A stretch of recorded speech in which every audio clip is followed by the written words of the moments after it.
Good morning students.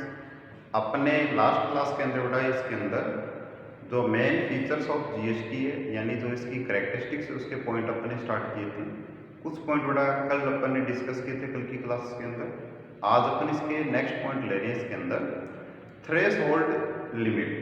Threshold limit का मतलब है कि जीएसटी के अंदर यदि कोई भी जो पर्सन है यदि वो टैक्सेबल सप्लाई करता है तो उसको रजिस्ट्रेशन करवाना पड़ेगा, यानी जीएसटी के अंदर अपना रजिस्टर्ड होना जरूरी है उसको। लेकिन फिर भी इसके अंदर जो जीएसटी काउंसिल है या गवर्नमेंट ने इसके अंदर कुछ लिमिट दी है कि यदि एक आप पर्टिकुलर जो लिमिट है यानी जो टर्नओवर की लिमिट है, टोटल टर्नओवर की लिमिट है, उसको यदि आप क्रॉस नहीं करते हो तो उस कंडीशन के अंदर आपको रजिस्ट्रेशन करवाना जरूरी नहीं है, कंपलसरी नहीं है।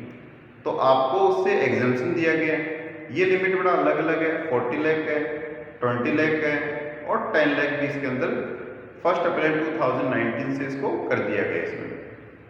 अब इसके अंदर 3 लिमिट बनाई है। कौन कौन सी बनाई है मैडम? इसके अंदर है थ्रेशोल्ड लिमिट के अंदर यदि आपका टर्नओवर, टोटल टर्नओवर, इसकी 3 कैटेगरी है। फर्स्ट इसके अंदर है 10 लाख, सेकेंड इसके अंदर है 20 लाख और थर्ड इसके अंदर है 40। ठीक है। यदि आप किसी particular states, specific states, other states, ये इसके अंदर दिया गया है कि ये 3 स्टेट्स है बेटा जिसकी अकॉर्डिंग इसकी कैटेगरीज बनाई गई है। यदि आप उस स्टेट्स के अंदर हो और उसका जो टर्नओवर है वो 10 लाख, 20 लाख या 40 लाख तक है अगर आपका, तो उस कंडीशन के अंदर आपको रजिस्ट्रेशन करवाना कंपलसरी नहीं है, यानी जीएसटी के अंदर रजिस्टर्ड होना जरूरी नहीं है। इसके अंदर जो बड़ा पहला दे रखा है, इसके अंदर जो 10 लाख की लिमिट है, जो 10 लाख तो दे रखा है वो 4 स्टेट्स के लिए जिसको स्पेसिफिक कैटेगरी के अंदर लिया गया है, जिसके अंदर पहली है मणिपुर, दूसरी मिजोरम, तीसरा नागालैंड और चौथा इसके अंदर है त्रिपुरा। यदि आपने इस स्टेट्स के अंदर अगर आप अपना बिजनेस कर रहे हो या जो सप्लायर है वो इसमें से किसी एक स्टेट्स के अंदर है, तो उस कंडीशन के अंदर उसकी गुड्स और सर्विसेज का जो टर्नओवर का जो टोटल है यदि वो 10 लाख तक है यानी 10 लाख रुपए तक है तो उसको जीएसटी में रजिस्ट्रेशन करवाना जरूरी नहीं है। ये इसके लिए एग्जाम्पशन दिया गया, यानी रजिस्ट्रेशन से एग्जाम्पशन है ये। यदि वो टैक्सेबल सप्लाई कर रहा है तो भी इसके अंदर दिया है। ठीक है। तो इसके अंदर मिजोरम, नागालैंड, त्रिपुरा ये इसके अंदर अपना है और मेघालय। इसके अंदर यदि वो अपना बिजनेस कर रहे हैं और उसका टोटल टर्नओवर है यदि वो 10 लाख तक है तो उसको रजिस्ट्रेशन करवाना जरूरी नहीं है। इसके अंदर बड़ा स्पेसिफिक स्टेट्स के अंदर 4 स्टेट्स को लिया गया है।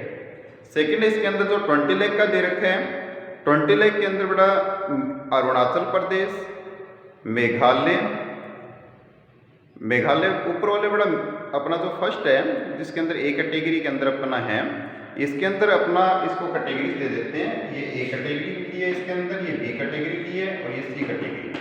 तो ए कैटेगरी के अंदर मणिपुर, नागालैंड, मिजोरम और त्रिपुरा ये 4 स्टेट्स लेनी है जिसका टर्नओवर यदि 10 लाख से ज़्यादा नहीं है तो उस कंडीशन में उनको रजिस्ट्रेशन से एग्जाम्पशन दिया गया, छूट दी गई है।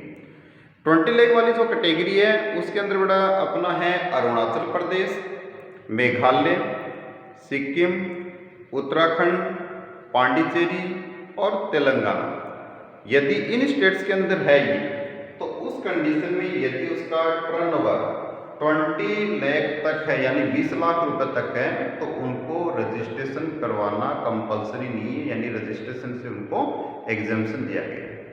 उसके बाद में जो 40 लाख की कैटेगरी है बड़ा, यानी जो 4 स्टेट्स है वो तो इसके अंदर अपनी, जिसके अंदर बड़ा मणिपुर है, ठीक है, उसके बाद बड़ा त्रिपुरा, नागालैंड और मिजोरम ये इसके अंदर अपना है। तो इसके अंदर अगर ये है तो उस कंडीशन के अंदर इसका 10 लाख का।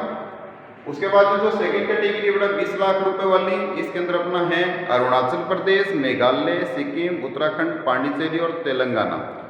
ये इसके अंदर है तो उसको 20 लाख तक रजिस्ट्रेशन करवाना जरूरी नहीं है। और इसके अलावा अदर जितनी भी स्टेट्स अपनी इंडिया के अंदर उसको बड़ा अपना रजिस्ट्रेशन करवाना जरूरी है, ठीक है ना, यदि उसका टर्नओवर 40 लाख से अबोव है। यदि 40 लाख तक है तो उनको भी रजिस्ट्रेशन करवाना जरूरी नहीं है, ठीक है। तो ये बड़ा रजिस्ट्रेशन से रिलेटेड पॉइंट है थ्रेशोल्ड लिमिट का। यदि इसके अंदर अपने को इतना ही ध्यान रखना है कि इसके अंदर 3 कैटेगरीज हैं। कैटेगरीज के अंदर जिसका टोटल टर्नओवर है, फर्स्ट कैटेगरी के अंदर यानी ए सेक्शन के अंदर जो बनाया है उसके अंदर 10 लाख, बी के अंदर इसका 20 लाख और सी के अंदर इसका 40 लाख। ए कैटेगरी के अंदर बड़ा 4 स्टेट्स हैं जो आपको अभी बताई मैंने। इसके अंदर मिजोरम है बड़ा, ठीक है, नागालैंड है, मणिपुर है और त्रिपुरा है, इसमें 10 लाख दे रखे हैं।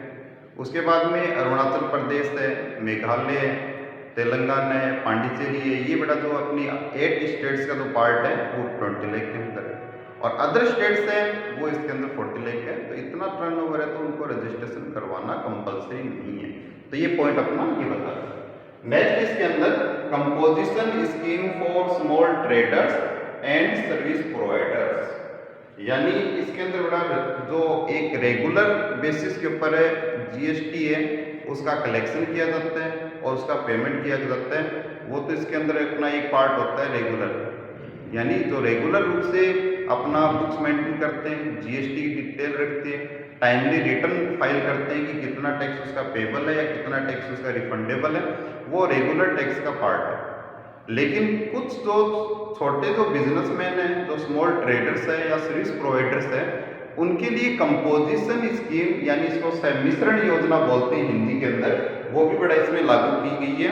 अब इस स्कीम के अंदर क्या होता है, कंपोजिशन स्कीम के अंदर बड़ा जो जीएसटी के अंदर जो रेट डिसाइड की गई है, जो टैक्स की रेट है अलग अलग, जिसमें कल मैंने बताया था कि 5% है, 12%, 18% है, 28% जो हाईएस्ट रेट मैंने बताई थी, उस रेट से यदि उसको राइट नहीं होता है कि वो उसके ऊपर टैक्स की वो रेट चार्ज नहीं कर सकता, उसको एक यूनिफॉर्म रेट से जितनी भी उसकी आउटपुट सप्लाई है उसके ऊपर टैक्स का पेमेंट करना पड़ता है, यानी कंपोजिशन स्कीम के लिए। अब कंपोजिशन स्कीम को सबसे पहले अडॉप्ट करने के लिए एक इसके अंदर बड़ा लिमिटेशन भी दी गई है कि इसके अंदर लास्ट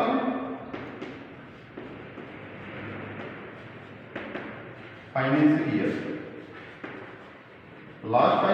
ईयर के अंदर उसका जो टर्नओवर है वो 1.5 करोड़ से बड़ा ज्यादा नहीं होना चाहिए, ठीक है।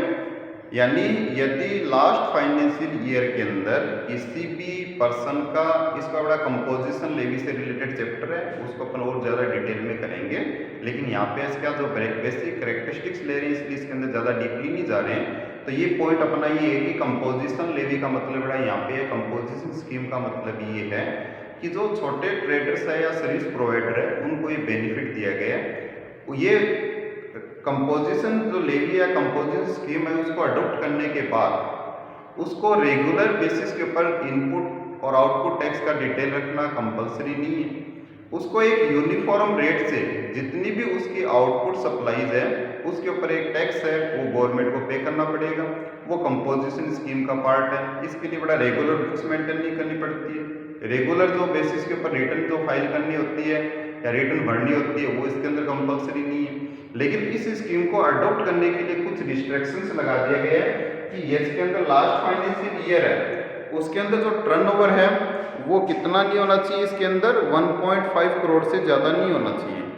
और इसके अंदर एक और भी दिया है कि यदि स्पेसिफिक स्टेट्स है, स्पेसिफिक स्टेट्स की कंडीशन के अंदर ये 75 लाख दिए, ठीक है। यानी यदि वो स्पेसिफिक स्टेट्स के अंदर यदि है तो उस कंडीशन में 75 लाख से ज़्यादा नहीं होना चाहिए और अदर स्टेट्स के अंदर उसका 1.5 करोड़ से ज़्यादा नहीं होना चाहिए। 2020 और 21 के लिए कंपोजिशन स्कीम को अडॉप्ट करने के लिए उसका जो लास्ट फाइनेंशियल ईयर है वो 2019-20 और 19-20 के अंदर इसके अंदर 1.5 करोड़, अदर स्टेट्स के अंदर और स्पेसिफिक स्टेट्स के अंदर 75 लाख है, उससे इसका ज़्यादा टर्नओवर नहीं होना चाहिए। इसके अलावा बड़े इसमें अपन ये भी बता सकते हैं कि इसके अंदर जो स्पेसिफिक स्टेट्स हैं वो कौन कौन सी है। इसमें अरुणाचल प्रदेश है, मणिपुर है, मेघालय, मिजोरम, नागालैंड, त्रिपुरा, सिक्किम एवं उत्तराखंड ये स्पेसिफिक स्टेट का पार्ट है। स्पेसिफिक स्टेट्स के अंदर 8 जो स्टेट्स है उनको लिए है। कौन कौन सी है वो? अरुणाचल प्रदेश, मणिपुर, मेघालय, मिजोरम, नागालैंड, त्रिपुरा, सिक्किम और उत्तराखंड, ये इसके अंदर स्पेसिफिक स्टेट्स हैं। यदि इन स्टेट्स के अंदर यदि वो डीलर या बिजनेसमैन या पर्सन है तो उसका टर्नओवर वो 75 लाख से वो होना नहीं होना चाहिए, यानी 75 लाख हो तभी वो कंपोजिशन जो स्कीम है उसको अडोप्ट कर सकते हैं। और अदर स्टेट्स हैं उस कंडीशन के अंदर उसका 1.5 करोड़ है, उससे ज़्यादा नहीं होना चाहिए ये कंपोजिशन स्कीम का बेनिफिट अगर वो लेना चाहता है तो। इसके अंदर बड़ा कंपोजिशन स्कीम को यदि अडोप्ट कर लेता है तो कंपोजिशन स्कीम को अडोप्ट करने के बाद यदि वो मैन्युफैक्चरर है तो उसको बड़ा 1% की रेट से टैक्स का पेमेंट करना पड़ेगा। 1% उसके ऊपर CGST होगा। एक बड़ा और भी इसमें कंडीशन लगती है कि इसके अंदर यदि कंपोजिशन स्कीम ले रखी है तो वो इंटर स्टेट सप्लाई भी नहीं कर सकता गुड्स की। तो उस कंडीशन में उसको जो गुड्स का जो टैक्स का पेमेंट करना पड़ेगा वो 50-50% होगा। यानी जैसे मैन्युफैक्चरर है तो उस कंडीशन में वो टैक्स की रेट है वो 1% होगी। 1% में उसका 50% यानी 0.5% है वो तो CGST या UTGST और 0.5% है वो CGST। यदि वो रेस्टोरेंट से रिलेटेड सर्विस प्रोवाइड कर रहे हैं तो उस कंडीशन के अंदर वो 5% की रेट से टैक्स का पेमेंट करना पड़ेगा, जिसमें 2.5% तो CGST और 2.5% SGST या UTGST होगा। और अदर्स है, अदर्स के लिए इसके अंदर है 0.5% है वो CGST है और 0.5% है वो SGST या UTGST है, उसका पेमेंट करना पड़ेगा। ठीक है, ये बड़ा इसके अंदर दूसरा पॉइंट अपना composition scheme for small traders and service providers, यानी वैसे तो 10 पॉइंट है लेकिन इसके अंदर अपन अगर देखें तो ये अपना सेकंड पॉइंट है आज की क्लास का। अब उसके अलावा बड़ा नेक्स्ट पॉइंट अपन लेते हैं इसके अंदर।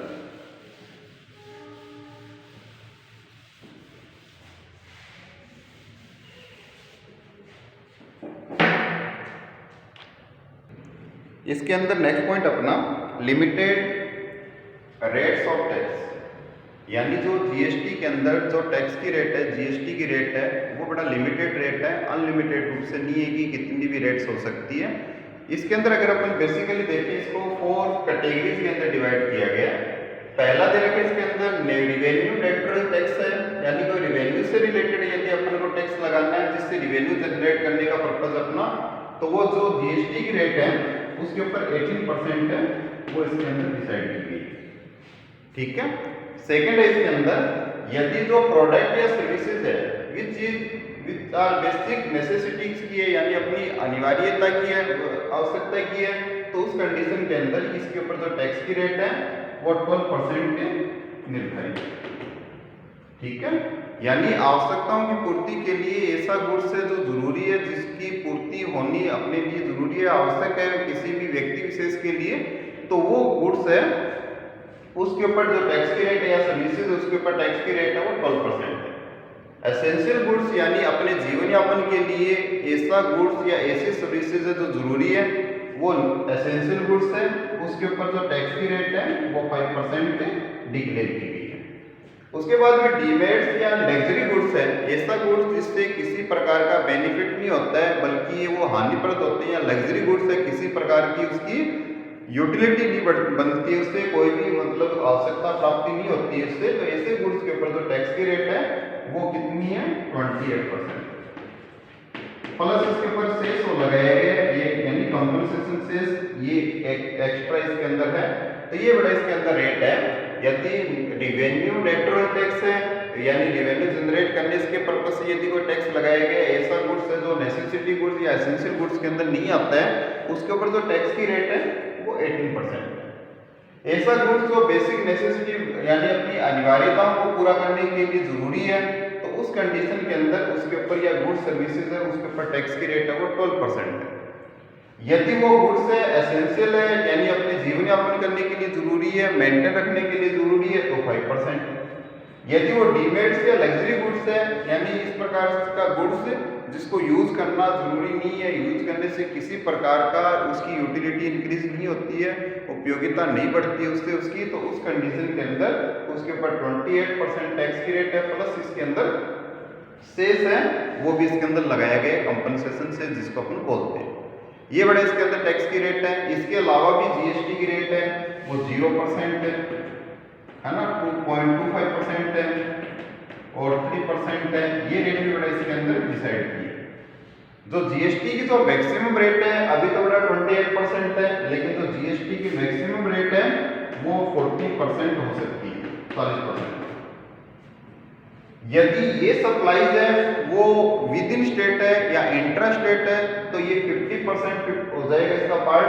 यानी जैसे 18% दे रखा है, 18% के अंदर उसका 9% है वो तो सीजीएसटी, और उसका 50% यानी 9% है वो तो इसका सीजीएसटी, और 9% है वो इसका एसजीएसटी या यूटीजीएसटी होगा। यानी जीएसटी की जैसे मैक्सिमम रेट 40% है, यदि इंटरस्टेट सप्लाई कर रहे हैं तो इसमें 20% तो एसजीएसटी और 20% सीजीएसटी होगा इसमें, ठीक है।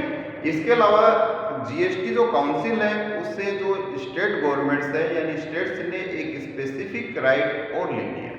स्पेसिफिक राइट का मतलब है कि उन्होंने जो टैक्स रेट है उसको ±2% का ऑप्शन भी इससे जीएसटी काउंसिल से प्राप्त कर लिया है। इसका मीन बड़ा ये है कि मान लीजिए किसी गुड्स के ऊपर 18% टैक्स की रेट है, तो इसके अंदर एक स्टेट सप्लाई करता है तो एसजीएसटी होगा 9%।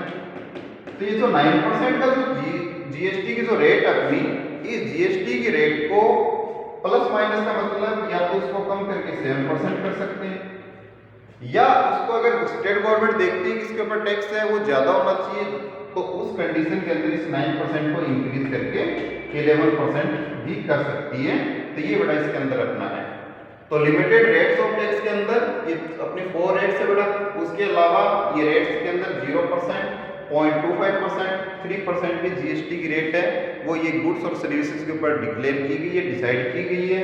उसके अलावा जीएसटी की जो मैक्सिमम रेट है या आईजीएसटी की जो मैक्सिमम रेट है वो 40% हो सकती है। यदि विद इन स्टेट सप्लाई है तो ये 20% हो जाएगा इसके अंदर, क्योंकि 50% तो एसजीएसटी का पार्ट और 50% सीजीएसटी का पार्ट है।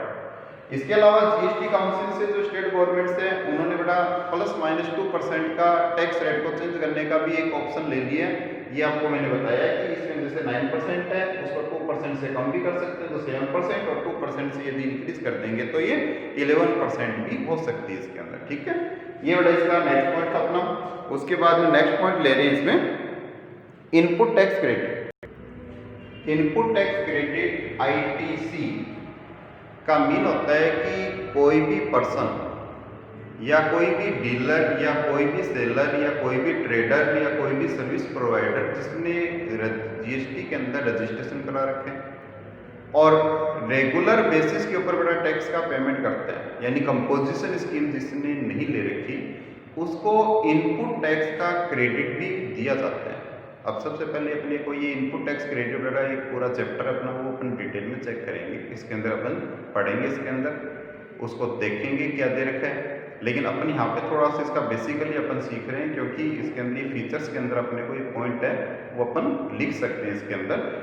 तो यदि वो रेगुलर बेसिस के ऊपर बड़ा जीएसटी के अंदर अपनी रिटर्न फाइल करता है या रेगुलर बेसिस के ऊपर टैक्स पे करने का जो ऑप्शन उसने ऑप्ट कर रखा है तो उसको इनपुट टैक्स क्रेडिट भी मिलेगा। जैसे इसका एक एग्जांपल ले रहे हैं बेटा कि एक प्लेयर इसके अंदर जैसे अपन ये मानते हैं कि एक इसके अंदर सेलर है, सेलर जैसे एक्स है ना, उसने सबसे फर्स्ट टाइम बड़ा परचेज किया जिसको अपन बोलते हैं इनवर्ड सप्लाई।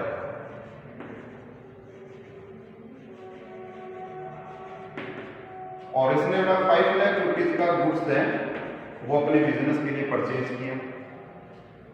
ये गुड्स है वो टैक्सेबल सप्लाई के अंदर आता है और उसके ऊपर जो जीएसटी की रेट है वो 5% है, वो गवर्नमेंट ने डिक्लेयर कर रखी है। तो जब ये गुड्स 5 लाख रुपए का गुड्स परचेज करेगा इसके ऊपर इसने ऐड किया जीएसटी, यानी जो उसका सप्लायर है इसको जो परचेज कर रहा है जिससे उसने जीएसटी 5% इसके ऊपर ऐड कर दिया। तो 25,000 इसके अंदर ऐड करेंगे तो 5,25,000 का इसने टोटल पेमेंट किया।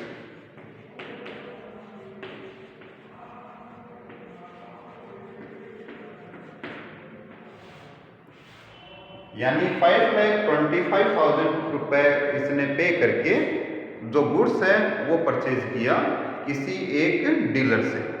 जो ये 25,000 का टैक्स का पेमेंट है, ये टैक्स बड़ा परचेज के टाइम पर यदि दे रहा है तो वो इनपुट टैक्स कहलाता है। और जब इसने रजिस्ट्रेशन करवा रखा है जीएसटी के अंदर, रेगुलर बेसिस के ऊपर टैक्स देता है, तो जो इनपुट टैक्स उसने पेड किया जिस डीलर को, वो डीलर गवर्नमेंट को देगा और गवर्नमेंट को देने के साथ ही इसके अकाउंट के अंदर जो जीएसटी नंबर उसने दे रखे हैं वो उसका एक अकाउंट नंबर है, उसके अंदर 25,000 का जो ये टैक्स पेमेंट किया वो उसके अंदर क्रेडिट हो जाएगा। ठीक है, तो क्रेडिट होने के बाद में अब उसके अकाउंट्स के अंदर 25,000 का अमाउंट पड़ा, इसने जो टैक्स का पेमेंट किया उसके अंदर डिपॉजिट है। अब ये क्या करता है, उस गुड्स को परचेज करता है, परचेज करने के बाद उसको एक टाइम के बाद बड़ा सेल भी करेगा, क्योंकि इसका जो पर्पज है वो फर्दरेंस ऑफ बिजनेस है, यानी बिजनेस को चलाना है, प्रॉफिट अर्न करना है, प्रॉफिट को जो बिजनेस उसको ग्रोथ देना है, इसके अंदर बढ़ाना है। तो फर्दरेंस ऑफ बिजनेस के कारण क्या करेगा, ये इस गुड्स को सेल करेगा। सेल करते समय अपन क्या करेंगे, इसकी बड़ा एक्चुअल जो परचेज कॉस्ट है वो लेंगे, 5 लाख है वो लेंगे। अब ये क्या करेगा, 5 लाख का जो गुड्स परचेज किए इसको 5 लाख में तो सेल नहीं करेगा, क्योंकि उसके कुछ एक्सपेंडिचर भी हुए हैं, कुछ उसको प्रॉफिट भी अर्न करना है, क्योंकि प्रॉफिट इसका अर्न करना है, इसका मेन मोटिव है, इसके अंदर प्रॉफिट कमाने के लिए बिजनेस किए इसने। अब 5 लाख के अंदर क्या करेगा, ऐड करेगा इसके अंदर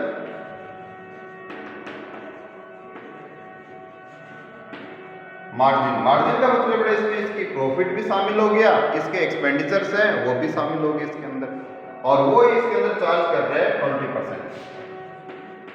तो 20% चार्ज करेगा, तो उस कंडीशन के अंदर इसका 20% हो गया 1 लाख। अभी किसी दूसरे डीलर को बेच रहे हैं या किसी कस्टमर को बेच रहे हैं तो ये 6 लाख रुपीज उससे चार्ज करेगा, 6 लाख रुपए। जब ये टैक्स उसको गुड्स की सप्लाई करेगा तो इसके अंदर जीएसटी के अंदर जो टैक्स का चार्ज करने का जो राइट है वो उसके सप्लायर को होता है, यानी जो सेलर होता है वो इसके अंदर टैक्स चार्ज करेगा, वो टैक्स लगाएगा और गवर्नमेंट को पे करेगा। तो ये 6 लाख रुपए का जो गुड्स उसको सेल कर रहा है, ये 6 लाख में नहीं बेचेगा बेटा, इसके ऊपर इसको जीएसटी पे ऐड करेगा, ऐड जीएसटी 5% है, तो ये 30,000 इसको चार्ज करने के बाद में 6,30,000 में इसको क्या कर दिया, इसने सेल्स कर दिया, इसकी सेल्स। ठीक है, ये अपना यहां तक का हो गया।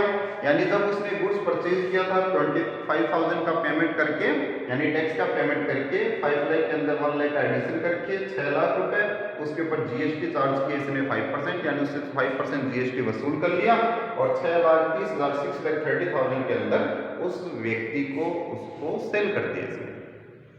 अब उसके बाद में नेक्स्ट प्रोसेस आती है बेटा, अब अपन ये सेल परचेज वाला नहीं देखते हैं, अपने को तो मेन पॉइंट पर जाना है, इनपुट टैक्स क्रेडिट। अब गवर्नमेंट को ये जो टैक्स है इसने सप्लाई यानी आउटवर्ड सप्लाई के ऊपर लिया, तो ये इसका आउटपुट टैक्स है, ये ऑलरेडी पेड है, ये पेबल है, यानी इसको पेड करना है, और ये पेड कर चुका है, यानी ऑलरेडी पेबल है, इसके पेड है, इसके अंदर ये तो पेड है और ये पेड करना है। जब ये अपना जो पेबल टैक्स है उसको पे करेगा गवर्नमेंट को, जब चुकाएगा तो उस कंडीशन के अंदर बड़ा इसको 30,000 रुपए 30,000 तो गवर्नमेंट को पे करने हैं। और जो इसने फर्स्ट जो इसके अंदर टैक्स का पेमेंट किया था वो गवर्नमेंट से इसको लेना है, क्योंकि वो गवर्नमेंट से जो टैक्स है उसके अकाउंट के अंदर क्रेडिट किया गया है, जमा किया गया है, वो इन फ्यूचर कभी भी उस टैक्स को वापस ले सकता है यदि उसकी आउटवर्ड सप्लाई को कंटिन्यू रूप से करता रहता है, यानी वो चालू रखता है। यदि उसकी सप्लाई को वो आगे नहीं करता है, खुद कंज्यूम करता है, तो वो टैक्स है उसका कोई क्रेडिट उसको नहीं मिलेगा। अब इस स्थिति के अंदर बड़ा गवर्नमेंट को पे करना है 30,000, लेकिन इसने इस गुड्स से रिलेटेड गवर्नमेंट को ऑलरेडी पेड कर दिया था पहले, कितना 25,000।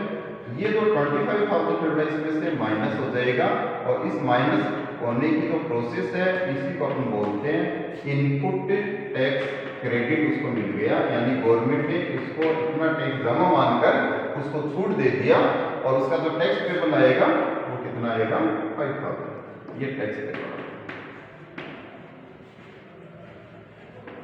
ठीक है, तो इनपुट टैक्स क्रेडिट का जो पहले की सप्लाई या इनवर्ड सप्लाई के ऊपर जो टैक्स का पेमेंट किया है या जो जीएसटी चुकाई है, उस जीएसटी का जो पेमेंट का जो बेनिफिट है उसको आउटवर्ड सप्लाई के टैक्स के पेमेंट के टाइम पर अगर मिल जाता है तो वो क्या कहलाता है, इनपुट टैक्स क्रेडिट कहलाता है।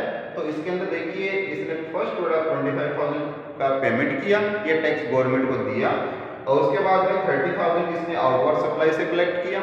ये टैक्स जब गवर्नमेंट को पे करना था तो उसको गवर्नमेंट ने फर्स्ट जो इसका टैक्स पेमेंट है उसका इसमें से डिडक्शन दे दिया, तो वो इनपुट टैक्स क्रेडिट कहलाता है। इसके अंदर ये पॉइंट बड़ा अपना बेसिकली तो इतना है, उसको अपन डीपली इसके अंदर और पढ़ेंगे इस चैप्टर के अंदर, कैसे मिलता है, क्यों मिलता है, किन किन पर मिलेगा, किस पर नहीं मिलेगा, इसका पूरा डिटेल है वो अपन इसमें डिस्कस नहीं कर रहे अभी तो इसका बेसिक इतना ही ले रहे हैं। ठीक है, ये बड़ा इसके अंदर इनपुट टैक्स क्रेडिट का पॉइंट है। अब इसके अलावा भी है, देखिए इनपुट टैक्स क्रेडिट है वो अपने कौन कौन से टैक्सेस से रिलेटेड हो सकता है वो भी आपको देखना है।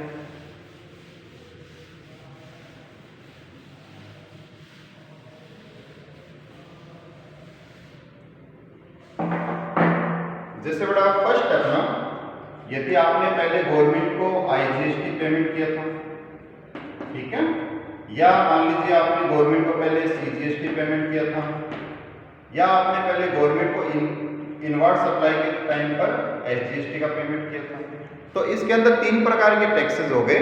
इसके अंदर आईजीएसटी, यदि आईजीएसटी आपका क्रेडिट है यानी गवर्नमेंट के पास आपका जमा है, आप उसको यूज करना चाहते हो, तो आईजीएसटी का यूज सबसे पहले बड़ा आईजीएसटी के पेमेंट में होगा।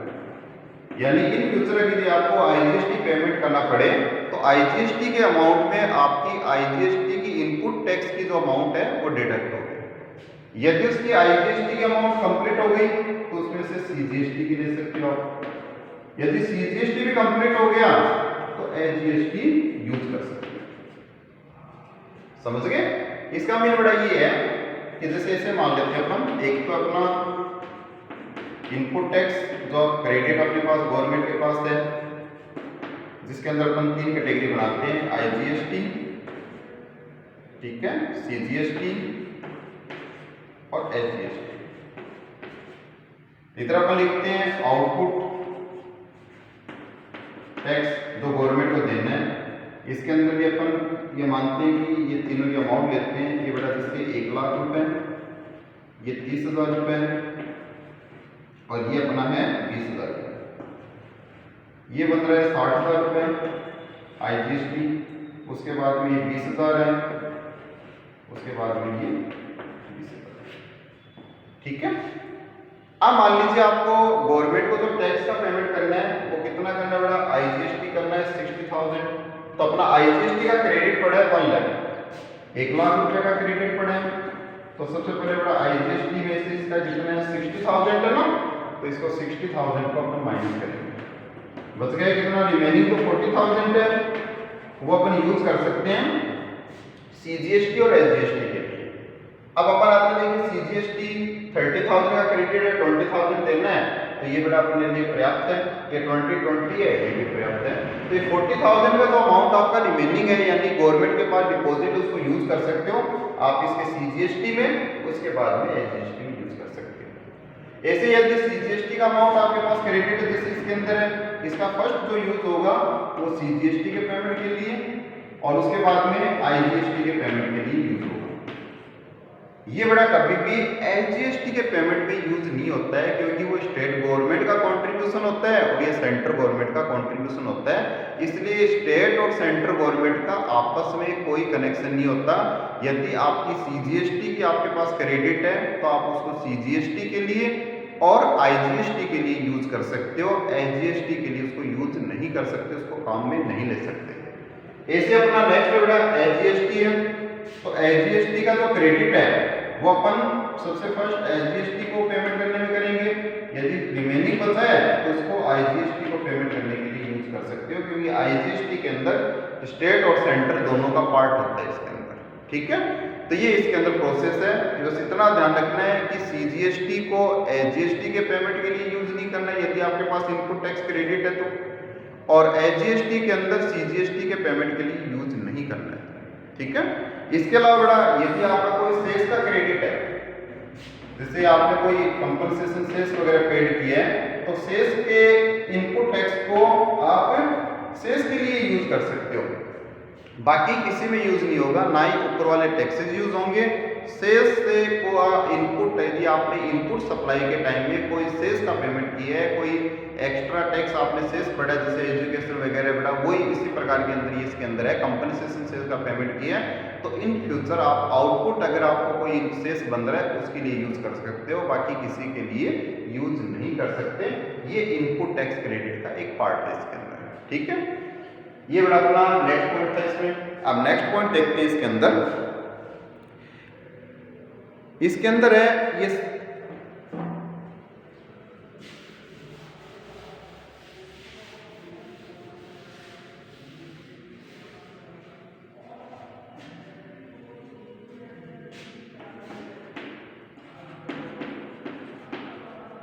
स्कीम ऑफ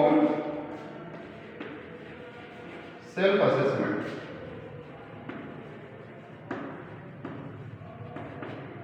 यानी जीएसटी के अंदर जीएसटी के अंदर इनपुट और आउटपुट टैक्स कितना है, यानी उसने गवर्नमेंट को ऑलरेडी कितना टैक्स पे कर दिया वो इनपुट टैक्स के द्वारा, और कितना गवर्नमेंट को पे और करना है वो आउटपुट के द्वारा कैलकुलेशन है, या उसका असेसमेंट है, या रिटर्न के टाइम के अंदर उसका निर्धारण है, वो उस पर्सन के द्वारा किया जाएगा जिसने रजिस्ट्रेशन करवा रखा है जीएसटी के अंदर। तो ये सेल्फ असेसमेंट की स्कीम है बड़ा। सेल्फ असेसमेंट यानी खुद ही इसके अंदर output tax liabilities, input tax liabilities यानी इनपुट टैक्स क्रेडिट और आउटपुट टैक्स लायबिलिटीज है, उसका एडजस्टमेंट टैक्स पेबल या टैक्स इसके अंदर रिफंडेबल है, उसकी कैलकुलेशन उसके खुद के सेल्फ असेसमेंट के द्वारा की जाती है। तो ये इसके अंदर बड़ा अपने बेसिक जो पॉइंट्स थे वो अपने इसमें किए। तो इसके अंदर मीनिंग और इसके जो मेन फीचर्स या कैरेक्टरिस्टिक्स ऑफ जीएसटी है वो पॉइंट बड़ा कंप्लीट अपना। इसके अंदर नेक्स्ट क्लास के अंदर इसका नेक्स्ट टॉपिक है वो अपन डिस्कस करेंगे। ओके।